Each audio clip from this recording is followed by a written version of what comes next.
하나님이여 우리에게 믿음을 더하여 주시옵소서. 찬송가 330장으로 하나님께 찬송 올려드리겠습니다.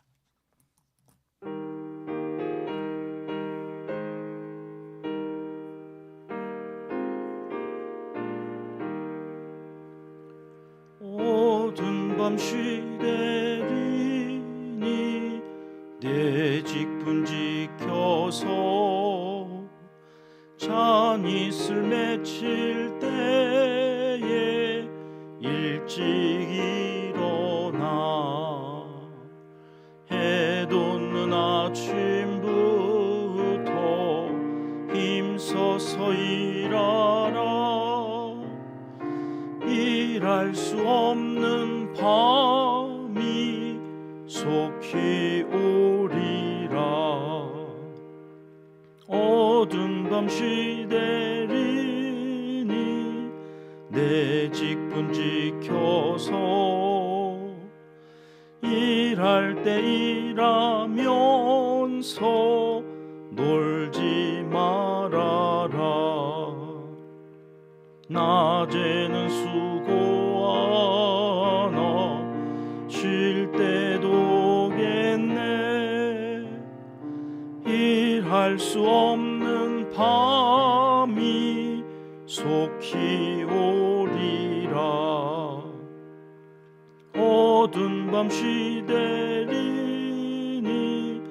내 직분 지켜서 지는 해 빗긴 볕에 힘써 일하고 그 빛이 닿아여서 어둡게 되어도 할 수만 있는 대로 힘써 일하라. 아멘. 이 새벽 주시는 하나님의 말씀은 역대상 23장 말씀입니다. 1절과 2절 말씀 함께 읽겠습니다. 다윗이 나이가 많아 늙음에 아들 솔로몬을 이스라엘 왕으로 삼고 이스라엘 모든 방백과 제사장과 레위 사람을 모았더라. 아멘. 어제 22장부터 이제 역대상 마지막 29장까지는 다윗이 살아생전에 성전을 건축할 수 없어서 자기는 자기가 할 수 있는 일에 집중한다 그랬죠. 성전을 그 아들 솔로몬이 잘 지을 수 있도록 이 모든 것들을 이제 준비해가는, 그 철저하게 준비해내는 내용들을 기록해 놓고 있습니다. 22장에서는 성전의 중요한 재료들을 준비하는 내용이 나왔습니다. 백향목, 돌, 다듬을 석수들까지 그 모든 재료들을 다 최상의 재료들로 최선을 다해서 이제 준비했는데, 오늘 23장에 오면 이제 성전을 섬길 레위인들 이들을 조직하는, 어떻게 조직했는가 하는 기록이 되어져 있는데, 1절 말씀 다시 보시면 다윗이 나이가 많아 늙어가지고 솔로몬을 이스라엘 왕으로 삼았다. 30세의 왕이 되거든요.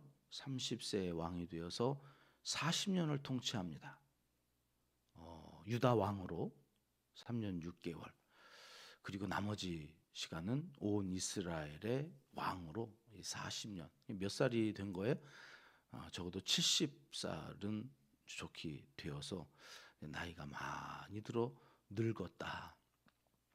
되게 그렇게 해서 왕위를 물려주고 새로운 왕이 이제 새로운 정권을 잡게 되면 상식적으로는 뭘 해야 됩니까? 아버지가 쓰던 왕궁도 다 이제 나에게 맞게 다시 또 보수하고 또 정비하고, 왕 개인적인 그 삶의 터전도 그렇게 해야 되지만 아버지가 다스리던 시스템으로 내가 다스릴 수 없으니까 다시 나에게 맞는 사람들로 바꾸어야죠. 장관도 새로 세워야 되고, 전체적인 지금까지 해왔던 외교, 국방, 정부의 모든 조직을 다 개편하는 것이 상식 아닙니까? 왕이 바뀌었으니까. 아버지 때의 사람들이 아니라 나와 함께 일할 사람들로 다시금 다 바꿔나가는 것이 상식적인 일인데, 오늘 성경은 그렇게 왕이 바뀌어졌는데 뭘 했다고 하나. 2절 말씀 보실게요. 제사장과 레위 사람들을 모아요. 이건 뭘 하겠다는 겁니까? 지금 우선순위가 국방에 있지 않아요. 외교에 있지 않아요. 지금 아버지 때의 사람들과 함께 이 나라를 어떻게 행정을 할 것인가 하는 그런 거에 집중하지 않고, 다윗은 그 왕위를 물려주면서 제일 먼저 한 일이 영적인 일이에요. 성전과 관련하여서 제사장과 레위 사람들을 모아 그들에게 어떤 일들을 해 나가는가. 3절 말씀 같이 읽겠습니다. 시작. 레위 사람은 30세 이상으로 계수하니 모든 남자의 수가 38,000명이었다. 레위 사람들을 모아가지고 이 성전에서 무슨 일을 할 것인지 이제 각각의 역할을 나누려니 계수를 해야 됐겠죠. 몇 명이나 되는가. 그래가지고 레위인들 30세 이상으로 계수했더니 몇 명이라고요? 38,000명. 이 본문만 가지고는 이게 지금 많다는 거야, 적다는 거야, 이 가늠할 수가 없어요. 그래가지고 민수기로 한번 가봐야 돼요. 숫자를 세는 거는 민수기를 따라올 책이 없죠. 민수기 4장 46절 이하에 보면 출애굽을 해서 각 지파별로 백성들을 계수하는데 여기 레위인들이 몇 명이었다고 나오는지 알 수 있거든요. 같이 46절부터 읽겠습니다. 모세와 아론과 이스라엘 지휘관들이 레위인을 그 종족과 조상의 가문에 따라 다 계수하니 30세부터 50세까지 회막 봉사와 매는 일에 참여하여 일할 만한 모든 자, 곧 그 계수된 자는 8,580명. 그러니까 8,580명이었던 그 레위인들이 다윗 시대에 와서 계수했더니 몇 명이었다고요? 38,000명. 그러니까 많다는 거예요, 적다는 거예요? 지금 엄청나게 많아졌다는 거예요. 엄청나게. 시간이 이렇게 흐르면서 레위인들이 많아졌나 보다. 아니요, 시간이 흘러서 그런 게 아니에요. 이 왕정 시대가 시작되기 전 사사 시대에 숫자는 별반 달라지지 않아요. 전체 인구들 가운데에서 이렇게 숫자가 기하급수적으로 늘어난 지파는 레위 지파밖에 없어요. 다윗 시대에도 마찬가지. 다른 지파는 별로 숫자가 바뀌지 않아요. 거기서 거기에. 근데 이 레위인들만 다윗이 세어보니까 어마어마하게 엄청나게 늘어났다는 거예요. 왜 이렇게 됐을까요? 다윗이 작정을 하고 레위인들을 키운 거예요. 레위인들이 아이를 더 많이 낳고 그러면 더 혜택을 주고 그잖아요. 지금도 왜 젊은 사람들이 애를 안 낳으려고 그래요? 고생. 야, 이 낫같이 또 이런 고생을 내 자식도 할 것 같으면 아유, 안 낳는 게 나아. 그러면서 안 낳는 심리들이 많아요. 요즘 갑자기 조금 이제 반등을 했다고 그래요. 출산율이 혜택을 많이 주니까 이렇게 저렇게 아이 낳는 것이 훨씬 좋네. 이러면 이제 또 낳는 거 아니겠습니까? 그러니까 다른 어떤 지파보다도 다윗이 레위 지파를 우대해요. 그러니까 레위인들이 자꾸 아이를 많이 낳겠죠. 왜? 많이 낳으면 낳을수록 더 살기가 좋아지니까. 인간이 그런 거예요. 그러니까 왜 이렇게 했느냐 하는 게 이제 우리가 풀어야 될 숙제예요. 오늘 성경을 보니까 그렇게 한 이유는 하나밖에 없어요. 성전 때문이. 성전. 그러니까 다윗의 모든 이 사고 구조 속에 뇌 중심부에는 뭐가 박혀져 있냐면 성전. 오직 성전. 나는 이렇게 좋은 집에서 사는데 하나님 성전 지어드릴게. 필요 없어. 네가 무슨 집을 지어줘. 내가 네 집 지어줄게. 그래서 감사 찬양을 하고 그러면 하나님한테 어떻게 영광을 돌리지? 준비하자. 그 준비했던 것들이 지금 나타나는 것이 레위인들, 성전에서 일할 사람들이 어마어마하게. 왜 이랬을까? 성막과 성전은 그 규모에서 비교할 수 없을 정도로 크죠. 텐트라고 하는 것은 이동용이기 때문에 커봐야 얼마나 컸겠어요. 그 텐트 안에서 양을 잡고 소를 잡는 데는 한계가 있는 거죠. 그런데 이제는 성전을 지어놓으면 전국에서 모든 남자들이 절기 때마다 와서 한 번에 예배를 다 드려야 돼. 제사를 한 번. 그러니 양이 얼마나 많이 잡혀야 되고 소가 얼마나 많이 잡혀야 돼. 그러니까 레위인들이 엄청나게 많이 있어도 부족한 거예요. 전 국민이 한 번에 예배를 드려야 되니까 이제 성전에서. 그러니까 다윗이 야, 레위인들이 이거 가지고는 안 되겠다. 그래가지고 엄청나게 이렇게 많은, 자, 4절로 가볼까요? 4절 말씀 같이 읽겠습니다. 시작. 그 중에 2만 4천 명은 여호와의 성전의 일을 보살피는 자요, 6천 명은 관원과 재판관이요. 그 중에서 이제 2만 4천 명을 구별해요. 그래서 여호와의 성전의 일을 보살피는 자로 2만 4천 명이라는 숫자는 1000명씩 24개의 반차로 나눈 총합이었거든요. 6절 말씀으로 가보시면 거기에 다윗이 레위의 아들들을 게르손과 그핫과 무라리, 이 사람들은 누구입니까? 처음 대제사장이었던 아론의 아들 3명, 레위의 아들이죠. 그 게르손과 그핫과 무라리의 각 반차를 나누어서 7절 이하로 세봤더니 게르손에서는 10개 반차가 나오고 그핫은 9개 반차가 나오고 무라리는 5개 반차가 나와서 합쳐봤더니 24개의 반차, 조를 나누었다는 거예요. 그렇게 해서 이 12달 1년 동안에 24개의 조가 돌아가니까 한 반차마다 따져보니까 시간으로는 약 2주 15일씩만 성전에서 자기의 임무를 감당하면 되었던 거예요. 1년 중 2주만 성전에서 일할 수 있어요. 여러분, 1년에 내가 맡은 그 일을 2주만 할 수 있다고 하면 어떤 자세로 하게 될까요? 어떤 마음으로 하게 될 거예요? 더 하고 싶어도 더 못해. 15일이 지나면 내려와. 니네는 이제 가서 다른 거 준비하고 있어. 그러니까 여기 서서 양을 잡고 소를 잡고 그 잡혀져 있는 것들을 각을 떠서, 그래서 하나님 앞에 드려지는 그 모든 과정에 나는 1년 중 2주밖에 할 수 없다 그러면 그 2주 동안 열과 성을 다 하는 거죠.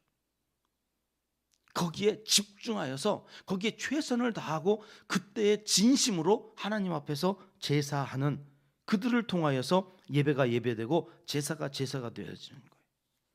제가 장례 예배 드리고 오다가 교통사고 났었다고 말씀드렸잖아요. 그래서 허리를 다쳐가지고 꼼짝 못하고 누워만 3개월 병원에 있다가 나와서도 기어서 이렇게 화장실로 가야 되고 누워만 있었어야 됐거든요.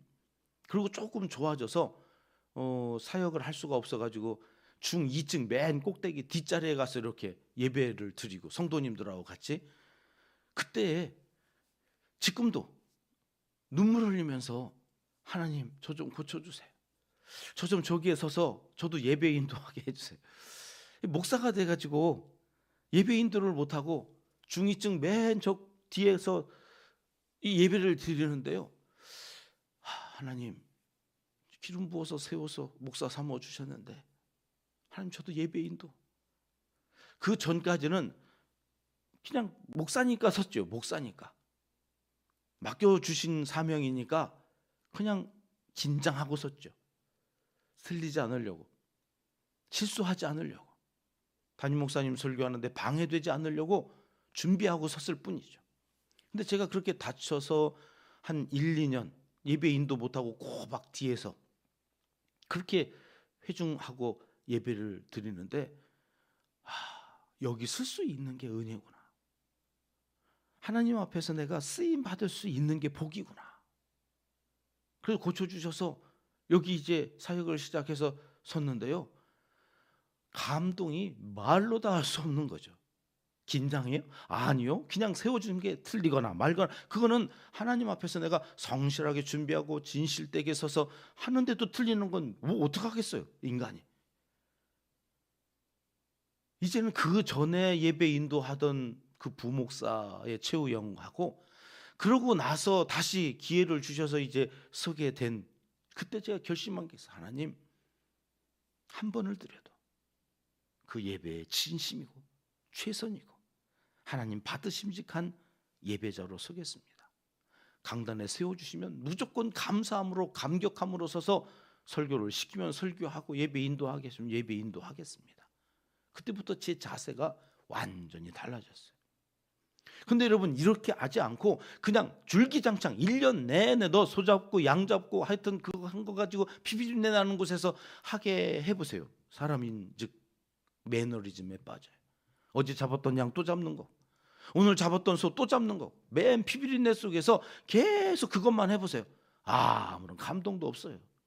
하는 거예요. 그냥 일이니까 하는 거고 50살까지는 해야 돼서 하는 거니 여러분 예배가 되겠습니까? 우리도 마찬가지예요. 우리에게 주신 기회가 그렇게 길지 않아요. 건강이 있을 때 성전에 나오는 거고 나올 수 있어서 나오는 게 복이에요. 어쨌든 금요 심야기도에 나왔는데 핸드폰에서 번쩍해서 보니까 문자가 들어왔어요. 유명숙 집사님, 남편이 우울증하다고 기도해 주세요. 교회 예식으로 장례 치르고 싶습니다. 교회는 늘 준비하고 있습니다. 걱정하지 마시라고 기도하겠다고. 지금이라도 남편 가서 예배할 수 있으면 하겠다. 그랬더니 그럴 상황이 안 된다고 그래서 성전에서 기도하겠습니다. 요즘 지난 한 주간은 2시 반에 눈이 떠져가지고 교회에 3시 반에 나왔어요. 제가 뒤척뒤척 하느니 기도하라 하시나 보다. 오늘도 2시 반에 눈이 떠져서 무슨 일인가 3시 반쯤 문자가 들어왔어요. 별세하셨다고.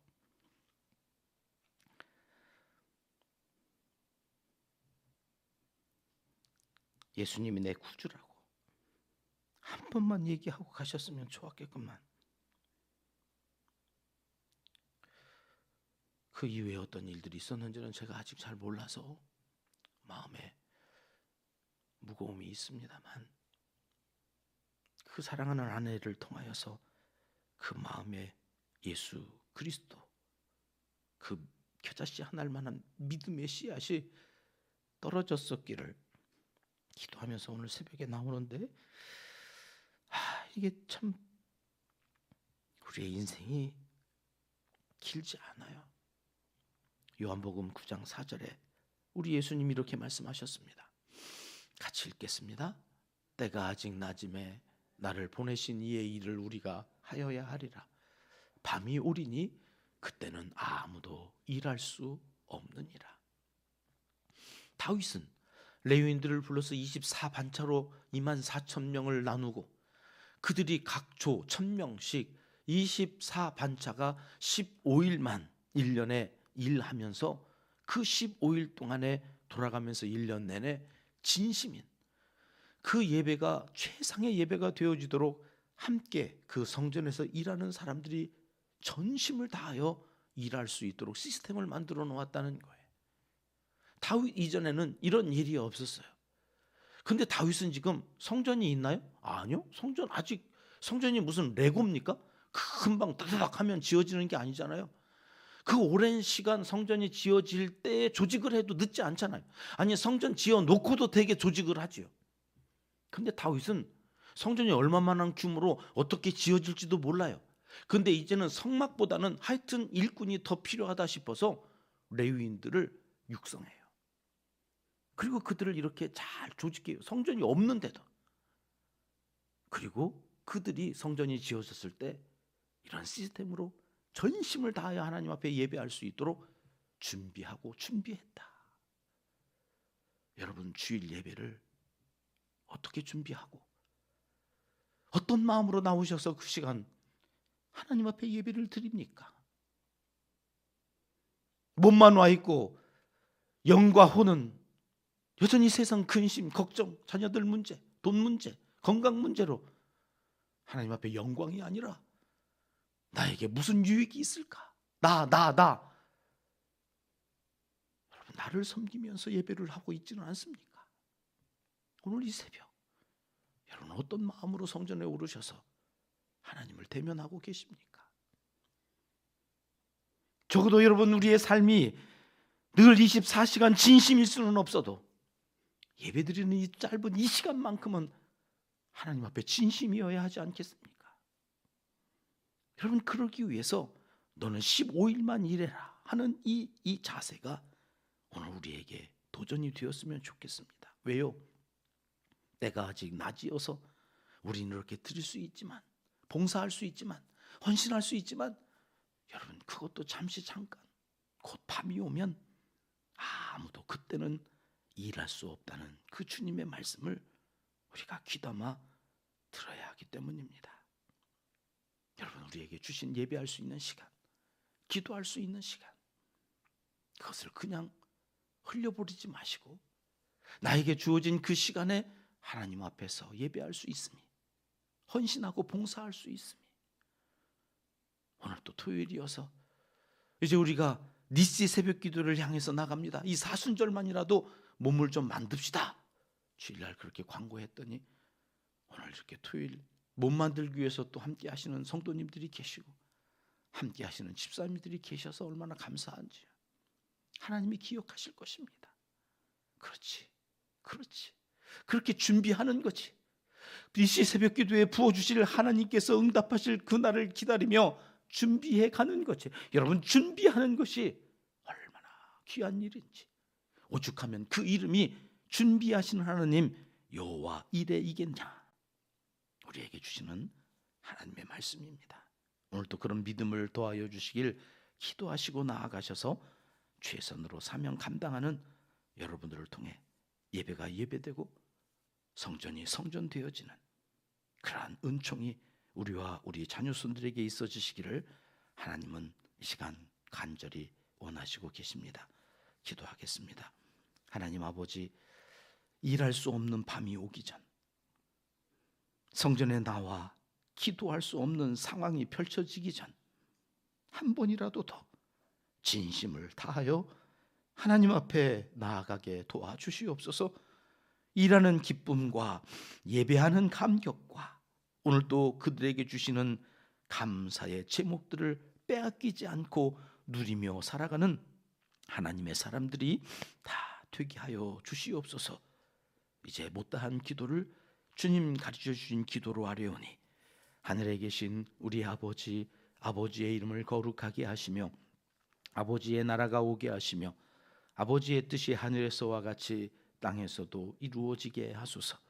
오늘 우리에게 일용할 양식을 주시고 우리가 우리에게 잘못한 사람을 용서하여 준 것 같이 우리 죄를 용서하여 주시고 우리를 시험에 빠지지 않게 하시고 악에서 구하소서. 나라와 권능과 영광이 영원히 아버지의 것입니다. 아멘. 오늘 토요일 합심해서 기도하기 전에 두 가지 광고 먼저 드리겠습니다. 사여선교회 유명숙 집사님 부군 되시는 고 최찬욱 님이 오늘 새벽 별세하셔서 장례 일정은 아직 정해지지 않아서요, 카페와 각 선교회별로 카톡방을 통해서 공지하도록 하겠습니다. 슬픔을 당한 유가족들을 위해서 기도해 주시기 바랍니다. 우리 교회는 새벽에 지난 2월부터 통성으로 기도하실 분들과 침묵으로 기도하실 분들을 위해서 이 6층에서는 침묵으로 기도하실 분들이 남으셔서 기도하시고 속이 답답하고 할 때는 통성 기도 해야 되거든요. 소리를 막 지르면서 하나님께 지르는 건 아니고 내 답답한 속을 꺼내기 위해서 부르짖으며 기도해야 할 기도 제목이 있으신 분들은 4층 예배실을 열어놓고 있습니다. 불편하시더라도 소리를 내서 기도하실 분들은 4층으로 이동하셔서 그곳에서 마음껏 기도하시고 각자 자유롭게 폐회하도록 하겠습니다. 함께 기도하겠습니다. 주일 예배의 진심이고 최선인 성도들의 믿음을 위해서 이 시간 기도하겠습니다. 내일 온 성도들이 성전 예배, 사정에 따라서 영상 예배를 드리지만 우리 교회는 성전 예배를 지향합니다. 아프고 여건상 또 출타해야 돼서 그럴 수 없을 때 아니고는 여러분 성전 예배가 맞습니다. 성전에 올라 하나님 앞에 예배하고 성도들끼리 교제하는 것까지가 예배입니다. 온전한 예배가 되어지기를 위해서 시간 함께 기도해 주시고요. 우리 교회의 6번째 비전입니다. 시니어 세대가 행복한 비전 공동체가 되게 하소서. 부르시는 그날까지 꿈을 꾸며 그 꿈을 위하여 기도하는 어르신들을 통하여 그 믿음이 우리 후손들에게 잘 물려져 가는 아름다운 신앙 공동체가 되어지기 위하여 우리 시니어 세대를 위해서 함께 기도해 주십니다. 향기 편지로 복음을 전하고 있는데요. 전하는 이들의 수고를 기억하여 주시고 받아보는 이들에게 감동이 있게 해달라고 기도해 주시고요. 글을 쓰는 부족한 종을 위해서 생각날 때마다 기도해 주시면 감사하겠습니다. 주일 예배와 예배위원들, 봉사자들을 위해서 기도해 주십니다. 선교사님들, 농촌교회, 개척교회, 사역자들을 위해서 계속 기도합니다. 환우들을 위해서 기도하는데요. 하나님, 그 아픈 자리에서도 믿음이 자라고 구원 얻는 역사가 있게 해달라고 환우들을 위해서 시간 함께 합심해서 기도하겠습니다.